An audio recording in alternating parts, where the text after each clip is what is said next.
인류 역사에서 가장 장엄하고 거룩한 드라마를 앞에 두고 있습니다. 십자가 대속의 사건을 한 주간 앞에 두고 있었습니다. 때는 유대인의 최대 명절인 유월절이 다가왔습니다. 예루살렘은 순례자들로 인하여서 법석이었습니다. 역사 기록에 의하면 10만 명이던 예루살렘의 인구가 6월절에는 250만 명의 순례자들이 모였다고 합니다. 예수님께서도 여러 번 예루살렘에 방문하셨지만은 이번 6월절 방문은 자신의 마지막 걸음이기에 특별히 했습니다. 예수님의 마지막 주간은 성경을 이루는 사건의 연속이었습니다. 예수님은 예루살렘에 입성을 하시면서 이전에 없었던 공식 퍼레이드를 하나 준비하셨습니다. 제자 두 사람을 맞은편 마을 벳바교로 보내서 사람들이 아직 타지 않은 나귀 새끼 한 마리를 끌어오라고 한 것입니다. 스가랴 선지자의 예언 그대로였습니다. 만일 주인이 왜 나귀를 풀어가느냐고 물으면은 주가 쓰시겠다, 하나님이 쓰시겠다 하고 끌고 오라고 했습니다. 사실 나귀 새끼는 무거운 물건을 짐을 운반하기에는 미숙하고 사람을 태우기에도 버겁습니다. 그런데 예수님은 예루살렘에 입성을 하시면서 나귀 새끼의 등에 타셨습니다. 예수님을 등에 태운 어린 나귀의 뒤뚱거리는 장면을 상상을 해보십시오. 애처롭게 보는 사람도 있을 것입니다. 비웃는 사람도 있을 것입니다. 낯선 구경거리로 생각하는 이들도 있을 것입니다. 이것은 이 땅에 존재하고 있는 교회의 모습과도 같습니다. 그러나 중요한 것은 이 모든 것은 성경대로였고 세상을 구원하기 위한 주님의 걸음이었다고 하는 사실입니다. 오늘은 예수님이 예루살렘에 입성을 하실 때에 군중들이 승리의 상징인 종려나무 가지를 흔들었다고 해서 세계 교회는 종려주일이라고 하는 이름을 붙이고 예배드리는 날입니다. 이 시간 예수 예루살렘 입성이라고 하는 제목으로 하나님의 말씀 받고자 합니다. 나귀를 타시고 예루살렘에 입성을 하고 계시는 예수님은 우리에게 무엇을 교훈하고 있는가? 말씀을 듣고 깨닫는 시간이 되기를 축복합니다. 첫째로 예수님께서 나귀 새끼를 타고 예루살렘에 입성을 하셨다.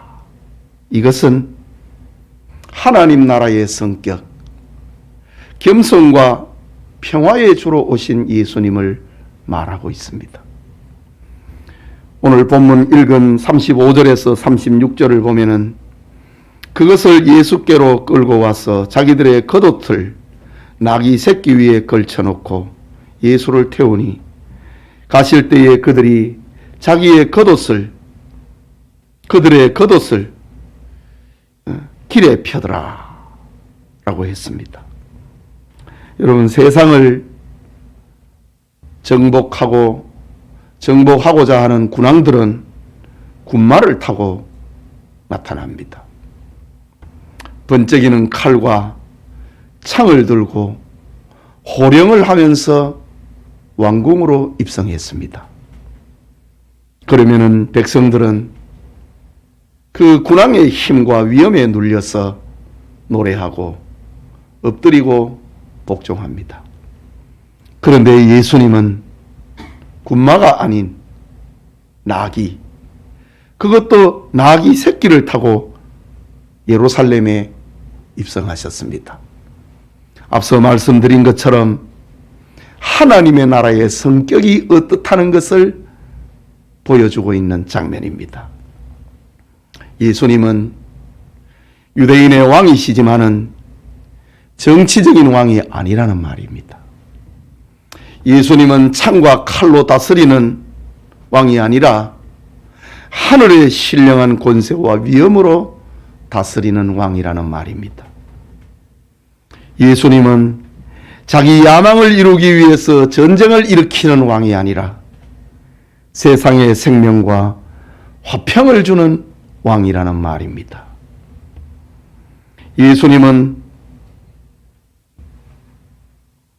힘과 위엄으로 사람을 굴복을 시키는 그런 왕이 아니고 겸손과 사랑으로 사람들의 마음을 감동시키는 왕이라는 말입니다.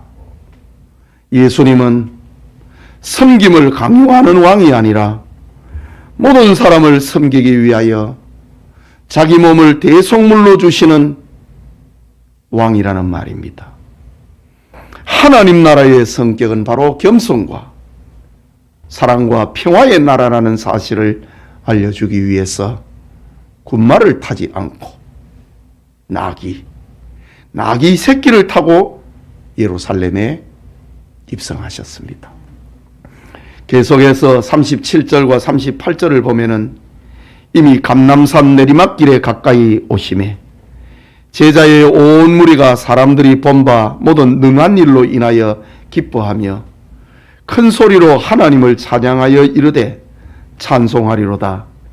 주의 이름으로 오시는 왕이여 하늘에는 평화요 가장 높은 곳에는 영광이로다 하니 라고 합니다.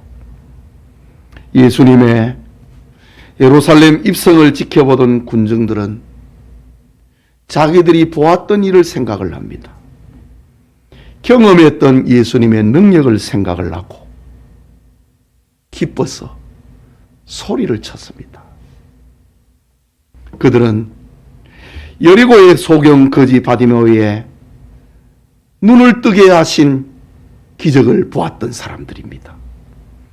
갈릴리에서는 보리떡 5개와 물고기 2마리로 5,000명을 먹이시는 기적을 행하셨던 예수님입니다.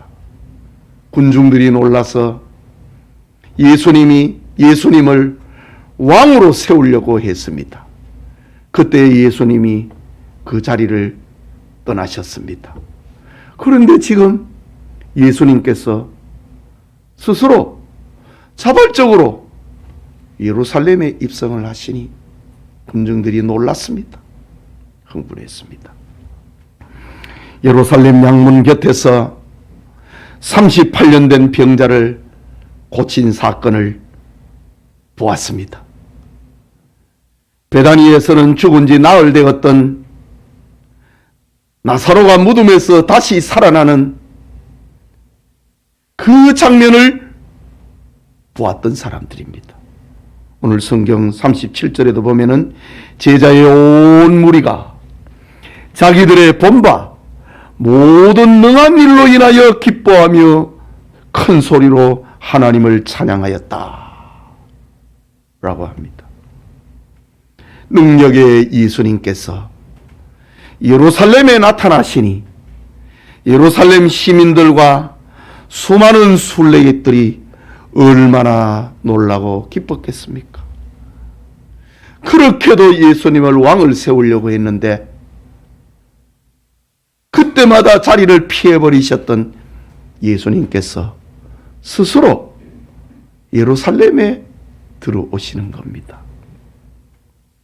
온 예루살렘 시가지는 예수님의 예루살렘 입성에 환호하고 화제가 되었습니다. 예수님이 오셨다. 예수님이 들어오셨다. 보리떡 5개로 5,000명을 먹이신 능력을 행하셨던 그 예수님께서 오셨다. 환호했습니다. 군중들은 예수님의 예루살렘 입성을 보면서 큰 소리로 하나님을 찬송합니다.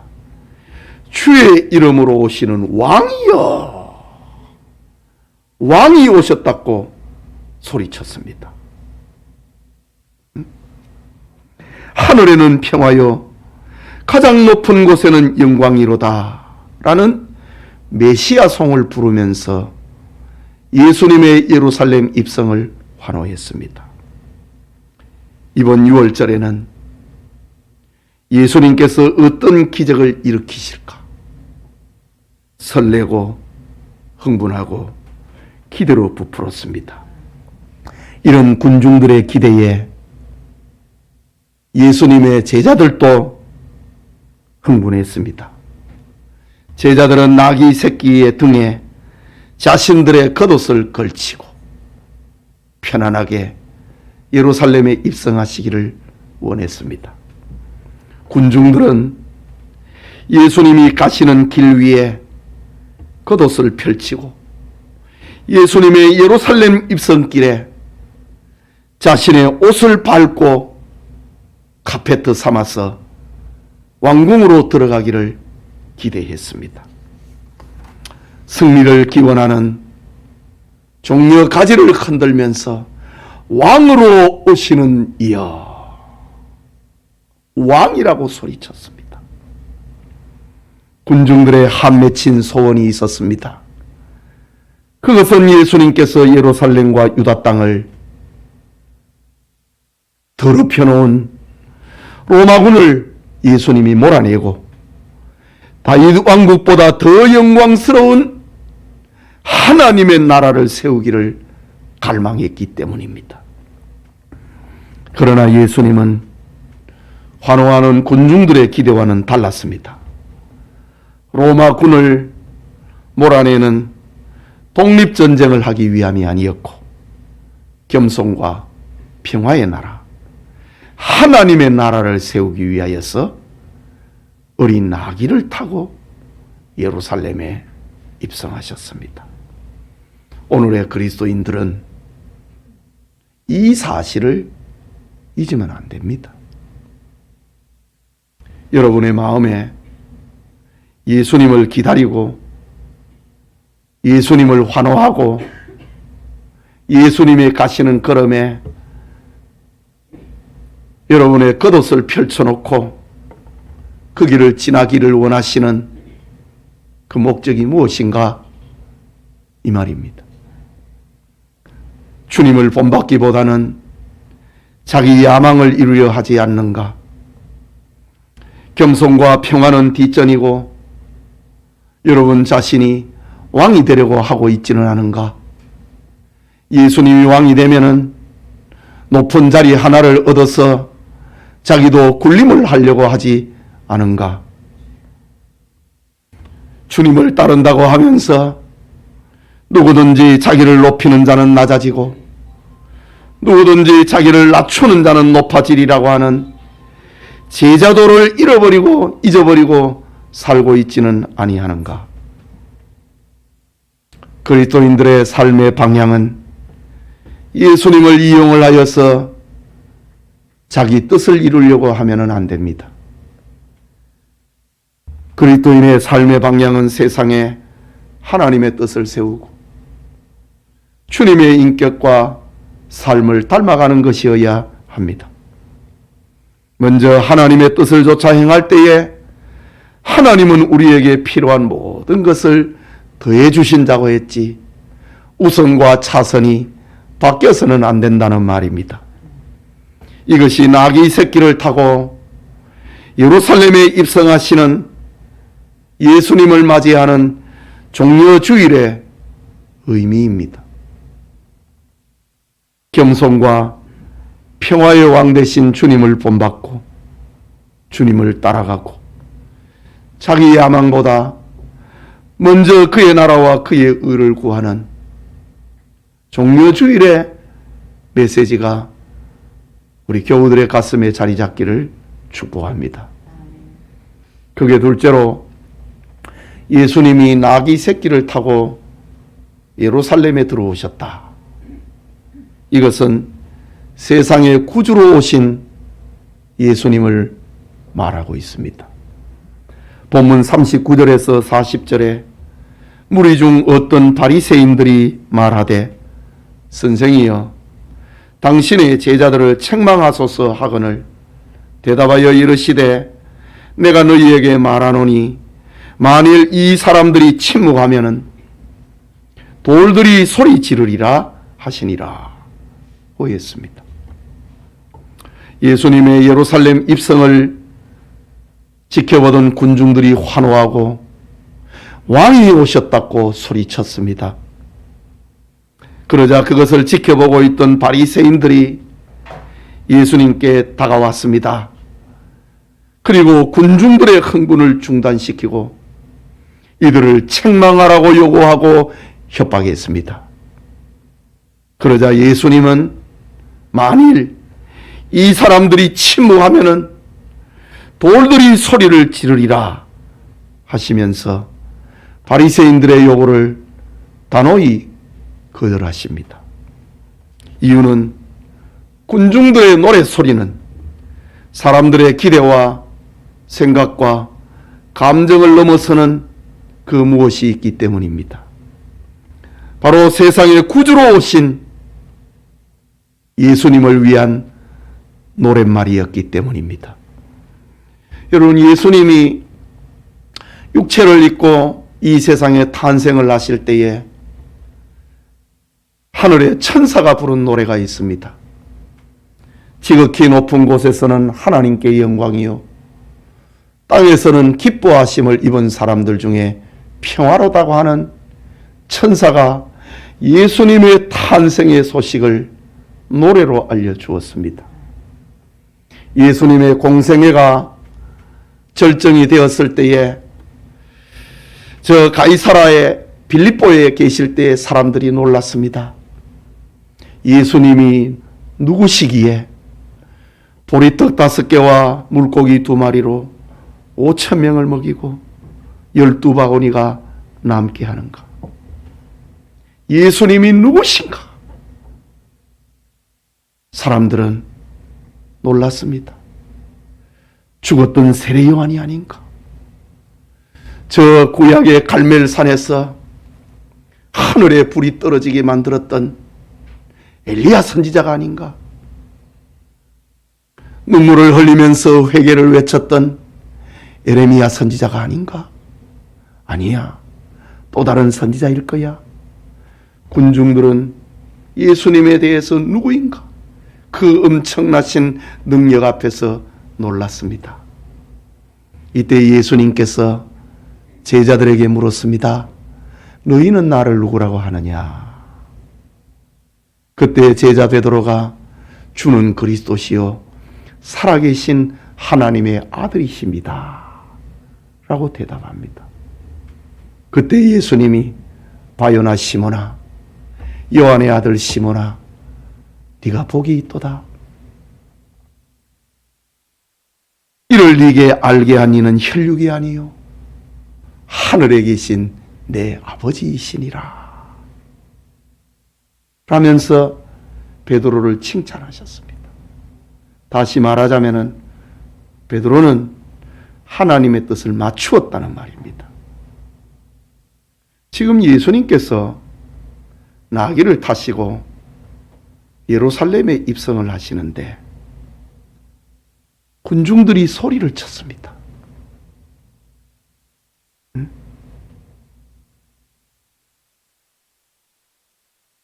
제자의 온 무리가 37절에 자기들이 본 바 모든 능한 일로 인하여서 기뻐하며 큰 소리로 하나님을 찬양하여 이르되 찬송하리로다. 주의 이름으로 오시는 왕이여 하늘에는 평화요 가장 높은 곳에는 영광이로다 하니. 지금 군중들이 예수님의 예루살렘 입성을 맞추었다 이거죠. 그 뜻을 맞추었다 이거죠. 그런데 만약에 이들이 잠잠하여서 말을 하지 않는다면 하나님께서 저 예루살렘의 돌들을 들어서 소리 지르게 할 것이다 라는 엄청난 말씀을 하셨습니다. 다시 말하자면 예수님은 세상의 구주로 오신 메시아라고 하는 말입니다.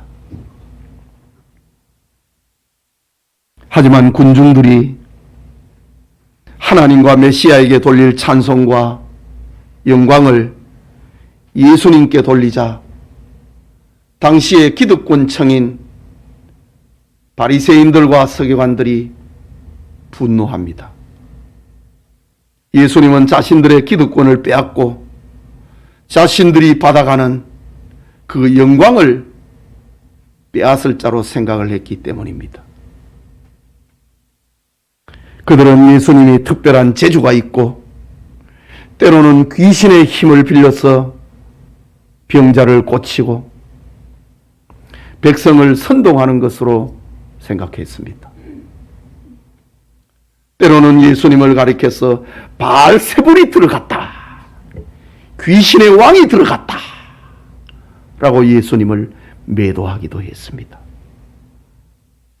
그런 예수님에게 하나님과 메시아에게 돌릴 찬송과 영광을 돌린다고 하는 것은 바리새인들로서는 용납할 수 없었습니다. 세상에서 하나님을 제일 잘 믿고 세상에서 하나님을 제일 잘 알고 하나님의 말씀대로 산다고 하는 바리새인들이 볼 때에 예수님의 예루살렘 입성은 눈뜨고 볼 수가 없었습니다. 이 모든 일들이 성경대로 되어가고 있다는 사실을 잊어버린 채 예수님을 죽여야 되겠다라는 또 다른 성경을 그들은 이루고 있었던 것입니다. 예배드리는 성도님, 여러분이 고난 주간에 깨닫고 해야 할 일이 무엇이겠습니까? 그것은 주님을 향한 바른 지식과 바른 믿음을 갖는 것입니다.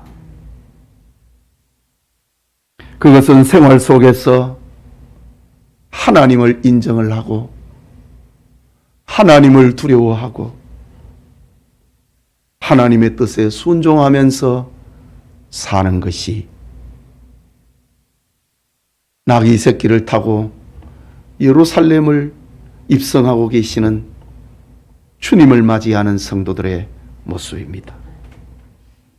본문의 바리새인들과 서기관들을 보십시오. 그들은 하나님을 잘 안다고 하면서 예수님을 협박했습니다. 그들은 하나님을 가장 잘 믿는다고 하면서 예수님을 구주로 믿지 않고 십자가에 죽일 계획을 세우고 있었습니다. 종려주일에 예수님이 우리의 구주 되심을 바로 알고 바로 믿는 것이 우리 성도들의 자세여야 합니다. 성경 앞에서 자기 지식과 경험으로 목을 곱게 하지 말고 겸손해야 합니다. 하나님이 우리의 삶에 하나님이 되심을 인정을 하고 고백을 하고 겸손해야 합니다. 이런 은혜가 우리 성도들에게 함께하기를 축복합니다. 예배드리는 우리 영천의 성도 여러분, 예수님의 예루살렘 입성은 총독 빌라도처럼 로마 황제의 얼굴이 그려져 있는 깃발을 들고 부임을 하던 권세자의 입성이 아니었습니다. 위험에 찬 나팔과 전리품과 호위 부대를 거느리고 개선장군처럼 입성하신 주님도 아니었습니다. 예수님의 예루살렘 입성은 나귀 새끼를 타신 겸손의 주님이었습니다. 풍채 없는 옷을 입고 무지한 군중들의 환호 속에서 나타나신 초라한 입성이었습니다. 그러나 주님은 마땅히 찬양을 받으셔야만 했습니다. 사람들이 찬양하지 아니하면은 하나님은 돌들로 하여금 소리 지르게 할 것입니다. 예수님은 세상에 구주로 오신 하나님의 아들이시기 때문입니다. 여러분, 오늘날의 많은 교인들이 예수님의 예루살렘 입성을 자기 생각대로 이해하고 판단합니다. 도덕 생활을 추구하고 좋아하는 이들은 예수님의 예루살렘 입성을 윤리 계명과 사랑 실천을 위해서 입성하신 것이다, 그렇게 해석합니다. 이성주의자들은 예수님의 예루살렘 입성은 이상국가를 만들고 새로운 철학 세계를 세우기 위해서 입성하신 것이다, 그렇게 해석합니다. 신비주의자들은 자신의 목마른 영적 욕구를 충족시키기 위해서 예수님이 예루살렘에 입성하셨다, 그렇게 이해해버립니다. 기복주의자들은 인간의 필요와 욕구를 채워주기 위해서 예수님께서 예루살렘에 입성하셨다 라고 해석합니다. 그러나 성경은 우리에게 분명하게 얘기를 합니다. 예수님이 나귀를 타고 예루살렘에 입성하신 것은 하나님의 나라가 어떤 것이다. 겸손과 평화의 나라다. 세상 왕관을 쓰기 위함이 아니고 자기 목숨을 많은 사람의 대속물로 주기 위함이다. 이것이 성경이 말하고 있는 예수님의 예루살렘 입성의 의미입니다. 예수님은 저와 여러분의 죄와 사망의 문제를 해결하기 위해서 예루살렘에 입성하신 분입니다. 죄인들이 하나님 앞에 나아가는 유일한 길은, 진리와 생명은 예수님밖에 없다는 사실을 알리기 위해서 예루살렘에 오셨습니다. 그렇다면 주님을 믿고 주님의 제자된 오늘의 우리는 어찌 살아야 할까요? 주님을 본받아서 세상에서 겸손과 평화 그리고 사랑을 나타내는 하나님의 뜻을 이루는 자로 살아야 됩니다. 하나님의 나라를 세우는 자로 살아야 됩니다. 예수님의 인격과 삶을 담는 것을 기쁨으로 여기면서 살아야 됩니다. 여러분이 하나님의 뜻을 쫓고 그의 나라와 그의 의를 구하면은 하나님께서는 모든 것을 너에게 더해 주신다고 하셨습니다. 여러분이 주님의 뜻을 쫓아가면은 하나님께서는 여러분을 세상에서 존경과 칭찬받는 자로 세워주실 것입니다. 사무엘상 2장 20절에 하나님은 말씀하시기를 나를 존중히 여기는 자를 내가 존중히 여기고 나를 멸시하는 자를 내가 경멸하리라. 엘리 대제사장의 가문을 몰락을 시키고 사무엘을 들어서실 때에 하나님이 주신 말씀입니다. 자기와 자기 자식을 우선으로 하는 대제사장 엘리 가문을 멸망을 시키고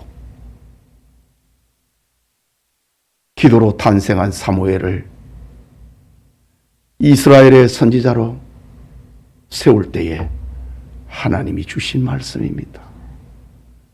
나를 경멸하는 자를 내가 경멸하리라. 나를 존중히 여기는 자는 내가 존중하리라.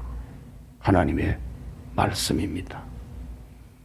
옛날에 그랬던 것처럼 지금도 그리고 앞으로도 십자가 없이 십자가의 의미를 깨닫지 못하고 십자가를 짊어지지도 않고 길을 걷고자 하는 이들이 교회 안에도 있습니다. 그러나 우리는 예수님이 우리의 구주 되심을 바로 알고 바로 믿어야 됩니다. 성경 앞에 자기 지식과 경험을 자랑하지 말고 목을 곧게 하지 말아야 됩니다. 하나님이 우리의 삶의 하나님 되심을 인정을 하고 고백을 하고 하나님의 하나님 되심을 여기며 살아야 됩니다. 예수님은 예루살렘 입성을 통해서 하나님 나라가 어떤 것인가, 세상의 구주가 되시는 예수님을 선포하고 계는 그 의식을, 예수님은 나귀를 타고 사람들의 웃음을 소리를 들으면서 또 한편으로는 노래 소리를 들으면서 예수님이 예루살렘에 입성하셨다. 종려 주일에 구원과 영생과 소망을 주시는 주님을 본받고 주님을 따르는 은혜가 예배드리는 우리 모두에게 함께하기를 축복합니다. 기도합시다. 말씀을 생각하고 교회를 이용을 하고 성경을 이용을 하고 예수님을 이용을 하려고 하면은 안 됩니다. 하나님 앞에 쓰임을 받아야 됩니다. 하나님의 일꾼이 되어야 됩니다. 예수님께서는 친히 어린 나귀를 타고 예루살렘에 입성하심으로 하나님 나라의 성격을, 교회가 어찌해야 되는지를, 성도들의 삶이 어떠해야 하는지를 알려주고 있습니다. 아직도 높아지려고 하는 이 있습니까? 아직도 예수님을 이용하여서 무엇을 더 가지려고 하는 이가 있습니까? 그 마음을 내려놔야 됩니다. 너희는 먼저 그의 나라와 그의 의를 구하라. 그리하면 이 모든 것을 더해 주신다고 했습니다. 나를 존중히 여기는 자를 내가 존중하고 나를 경멸하는 자를 내가 그를 경멸하리라. 하나님의 말씀입니다. 우리 같이 기도합시다.